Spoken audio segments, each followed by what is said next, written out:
Okay, welcome back. I'm going to be reviewing Saturday's action from the National Hockey League.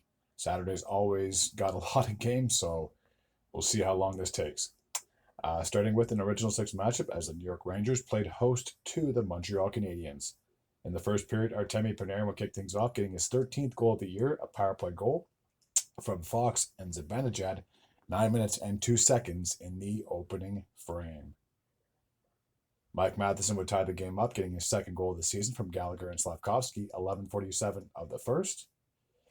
Late in the first, Vincent Trocheck would break the tie with just 4 seconds remaining. For Trocheck, that'd be his sixth goal of the year from Lafreniere and Ryan Lindgren. So the Rangers had a 2-1 lead heading into the second period. Zibanejad would strike again, I believe, because he scored before, right? Yes? No, sorry. So Zibanejad would get his first game, his fifth of the season. A power play goal from Panarin and Adam Fox, 17:03 of the second frame. In the third period, Cole Caulfield would cut the lead to 3-2, getting his 14th of the season from Nick Suzuki, 4:16 of the third. Suzuki would then tie the game up with just under 6 minutes to go, getting his ninth goal of the season from Hudson and Cole Caulfield. With just under 30 seconds to go, Capo Caco would break the tie, getting his fourth goal of the season, a power play goal from Cooley and Jones. So the Rangers would win this one in a wild game, 4-3. The next game took place in Florida as we had the Panthers playing host to the Carolina Hurricanes. There was no scoring in the first. Aaron Ekblad would break the tie in the second, getting his first goal of the season, unassisted, 6:42 of the middle frame. With just about a second to go, Mackenzie Samskovich, oh my God, Sam Soskevich. There, that's going to be a fun name saying 5 times fast. It would get his fifth goal of the season, a power play goal from Kachuk and Barkov. In the third period, Sam Bennett would increase the lead to 3-0, getting his 12th goal of the season from Lister-Reinen and Lundell, 8:19 of the third period. Alexander Barkov would increase the lead to 4-0, getting a power play goal of his own. That'd be his sixth goal of the season from Kachuk and Sam Reinhart, 11:37 of the third period.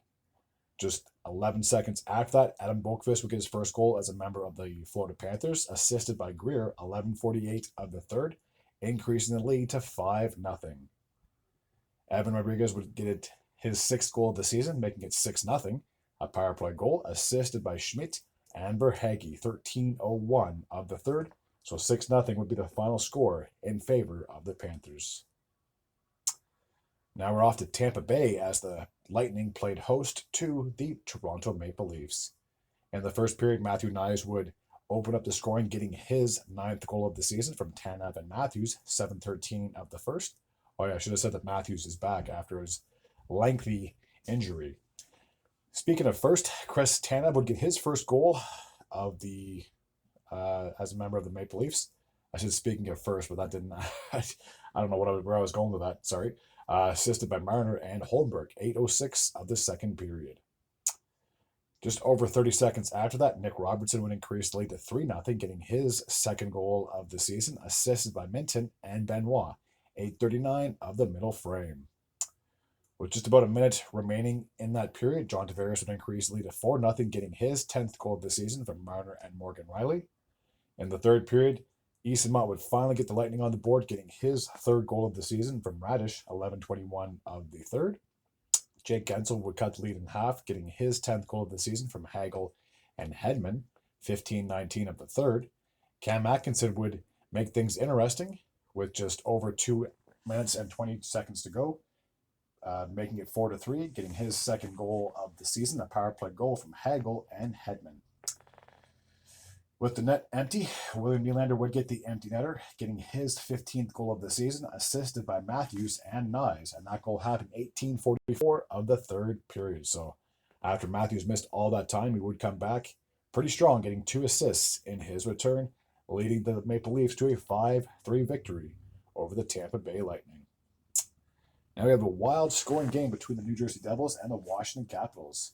Andrew Mangiapane would open up the scoring for Washington, getting his sixth goal of the season from Lapierre and John Carlson, 6:19 of the opening frame.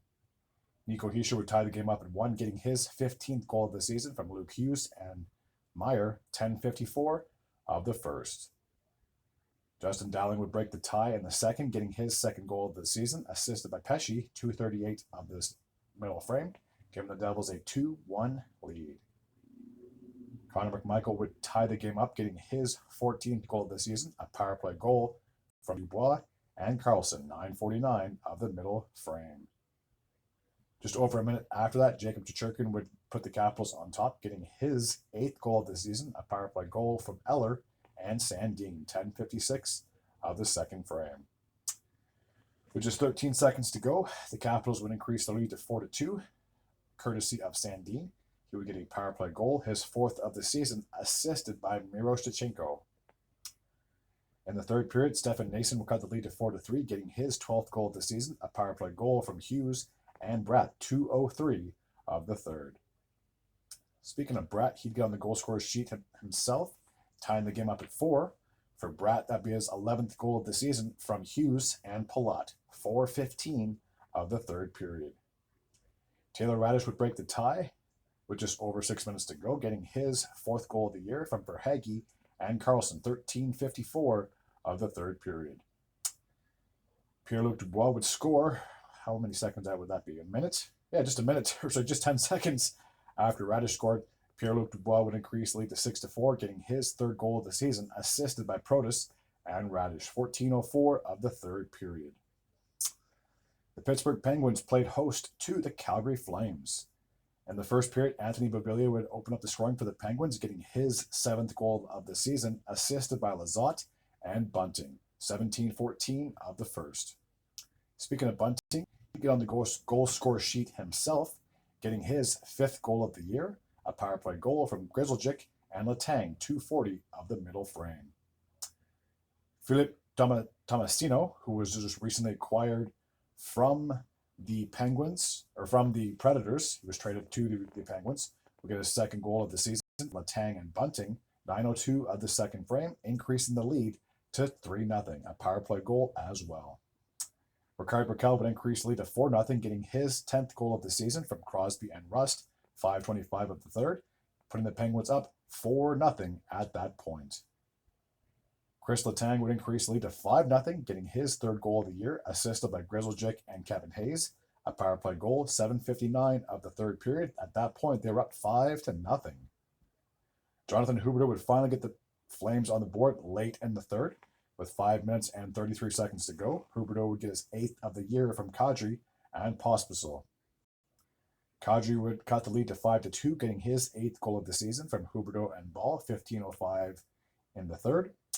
Blake Lizotte would increase the lead to 6-2, getting his 4th goal of the season, assisted by O'Connor, and that goal happened with 1 minute and 37 seconds to go in the game. The Penguins would win big, 6-2.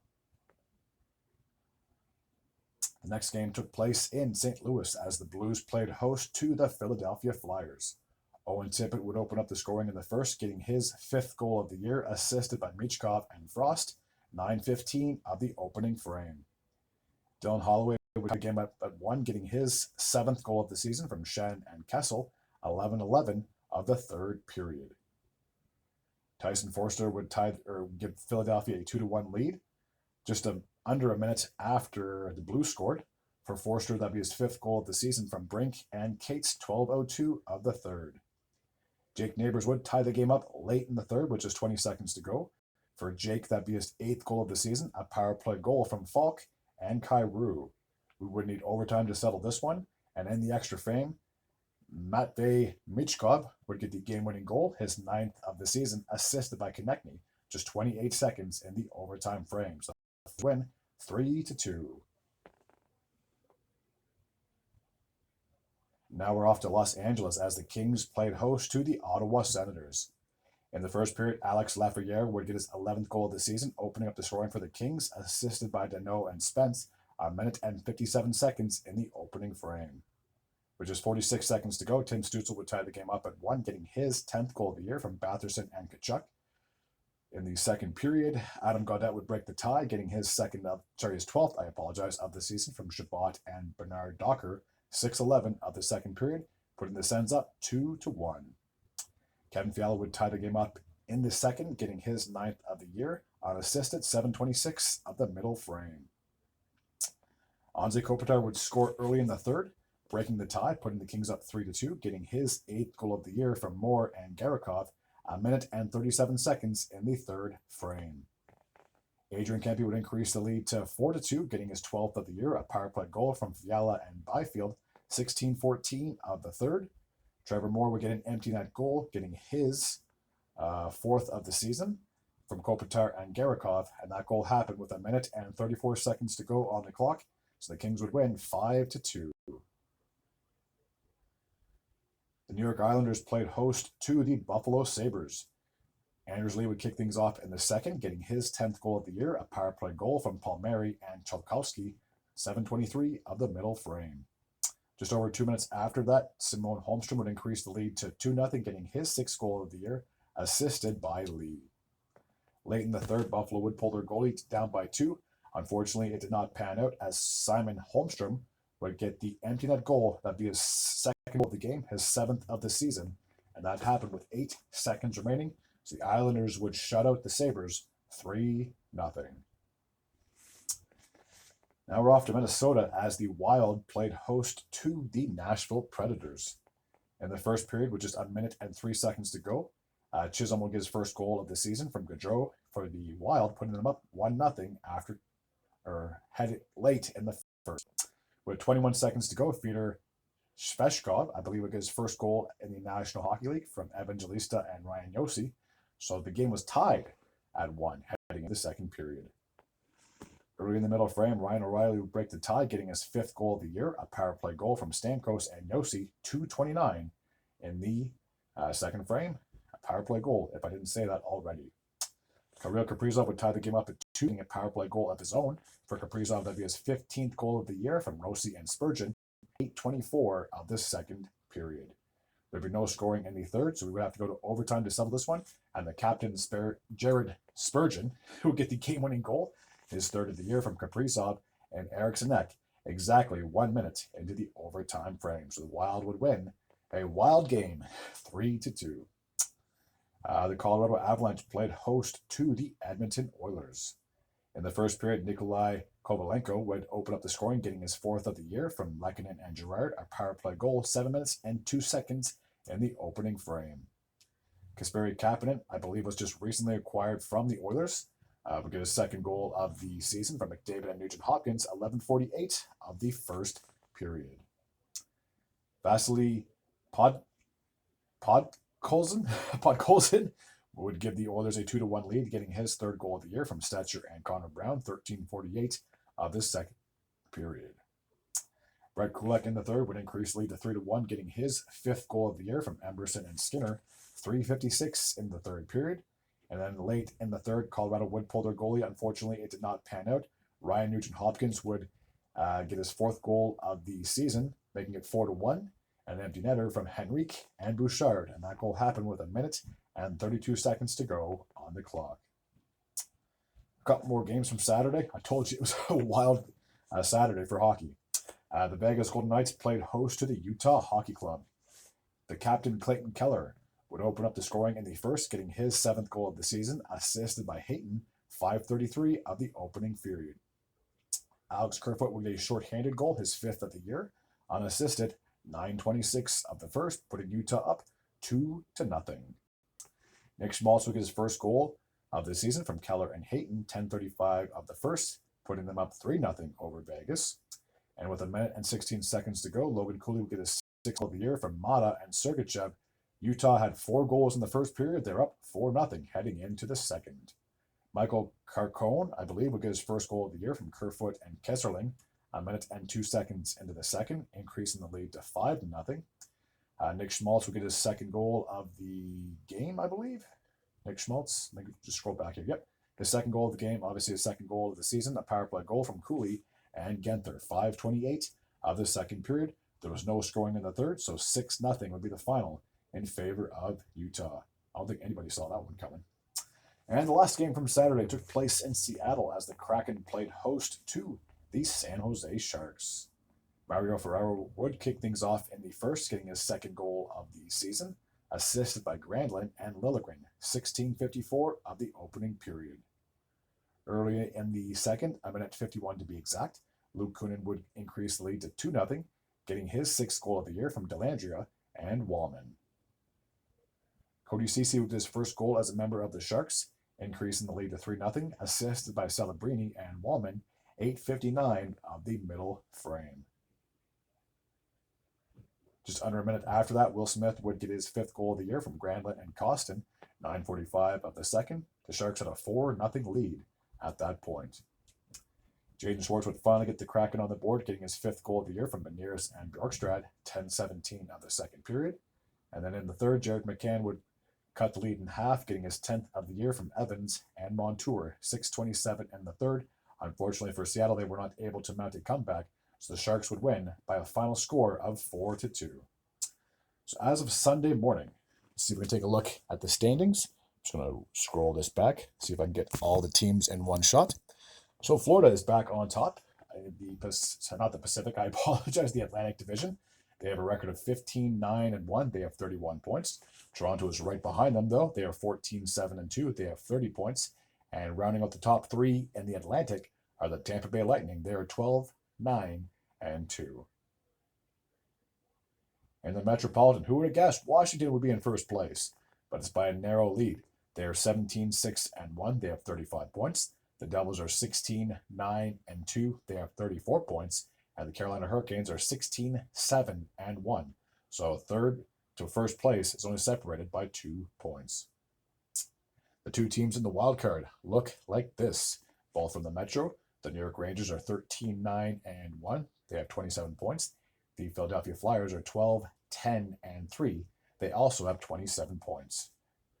Rounding out the rest of the Eastern Conference, the Boston Bruins are 11-11-3. They have 25 points, just 2 points out of the playoff spot. The Buffalo Sabres are 11-11-2, 24 points. The New York Islanders also have 24 points with a record of 9-10-6. And the Pittsburgh Penguins are 10-12-4. They also have 24 points. The Columbus Blue Jackets are 10-9-3. They have 23 points. The Detroit Red Wings are 10-11-2. They have 22 points. The Ottawa Senators are 10-12-1. They have 21 points. And Montreal is still sitting at the bottom of the Eastern Conference. They have a record of 8-12-3. Okay, now we'll take a look at the Western Conference, starting in the Central Division, as the Winnipeg Jets are 18-6-0. They have 36 points. The Minnesota Wild are 16-4-4. They also have 36 points. And the Dallas Stars are 14-8-0. They have 28 points. It's hard to believe, like a week ago, it looked like Winnipeg was going to run away with this division, and now Minnesota's tied with them. This is crazy. I think they started off so hot, and now they've lost a few games. They're definitely still going to be in contention for a playoff spot, but the last thing you want to do is lose a lead in your division. All right, off to the Pacific Division. Now, the Vegas Golden Knights are still atop. They are 15-7-3. They have 33 points. The Los Angeles Kings are 14-8-3. They have 31 points. And the Edmonton Oilers are 13-9-2. They have 28 points. The 2 teams in the wild card are also from the Pacific. The Calgary Flames are 12-9-4. They have 28 points. And the Vancouver Canucks are 12-7-3. They have 27 points. Looking at the rest of the Western Conference, the Colorado Avalanche are 13-12-0. They have 26 points. They're just a point behind Vancouver for that last playoff spot. The Utah Hockey Club are 10-10-4. They have 24 points.